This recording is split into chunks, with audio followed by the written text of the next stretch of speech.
भारतीय संस्कृति के प्रचार प्रसार के लिए समस्त परिवार मिलन के आमंत्रण पर मैं बहरीन में आया हुआ हूं और अचानक मेरे पास फोन आया कि जो मुद्दा खत्म हो चुका था, जिसको लेकर सहमति बन गई थी, कोर्ट ने भी सहमति दे दी, मुस्लिम पक्ष ने भी सहमति दे दी, हिंदू भाई भी खुश हैं, उस मुद्दे को फिर से कुछ विघ्न संतोषी लोग उठा रहे हैं और बाबरी का मुद्दा फिर से वापस ला रहे हैं और फिर से मंदिर को डिमोलिश करने की बात कर रहे हैं और बाबरी को बना देने की बात कर रहे हैं।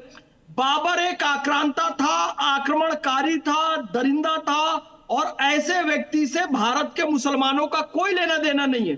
फिर से कहता हूं, यदि आप बाबर को अपना आदर्श मानते हैं, ध्यान से सुनना, बहुत जिम्मेदारी से कह रहा हूं, तो आप भारत में नहीं रहिए, बाबर की जन्मभूमि में चले जाइए। आप यदि भारत में और भारत और भारतीय संस्कृति का सम्मान नहीं कर सकते, भारतीय संस्कृति में जिन्हें भगवान माना जाता है, आप इबादत नहीं करिए, भले उनके आप मुसलमान, आप इज्जत तो कीजिए कम से कम राम जी की, कृष्ण जी की, और जो बहुसंख्यक हिंदू भाई यहाँ पर रहते, जिनकी छत्र छाया में मुस्लिम रहते हैं, उनकी आस्था को लगातार चोट पहुंचाने संविधान की छत्र छाया में रहते हैं। एक सेकंड फैज साहब, नाना ये स्टेटमेंट आपका किस तरीके का है?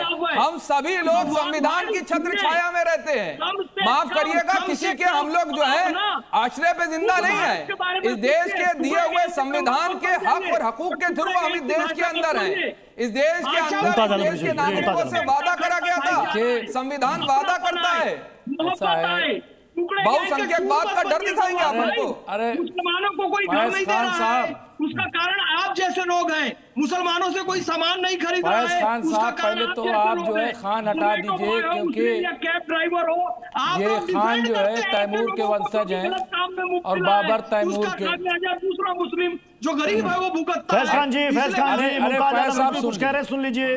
फैज खान जी सुन लीजिए, मुमताज आलम जी कुछ कह रहे हैं। फैज खान साहब, सबसे पहले आप खान लफ्ज हटा दीजिए, क्योंकि ये तैमूर के जो वंशज हैं उनके साथ ये खान लगता था, तो आप हटा दीजिए, बिल्कुल उसको हटा दीजिए। अब उसके जगह कुछ और रख लीजिए, बहुत ज़रूरी है।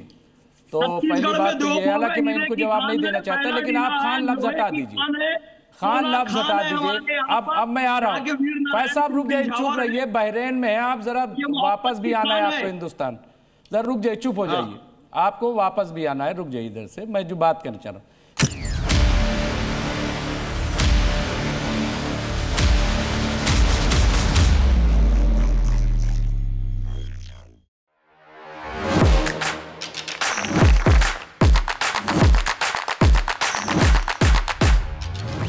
Please welcome Dr. Subhash Chandra. And habit can be micro, macro. 66 times if you repeat the same thing, it becomes your habit.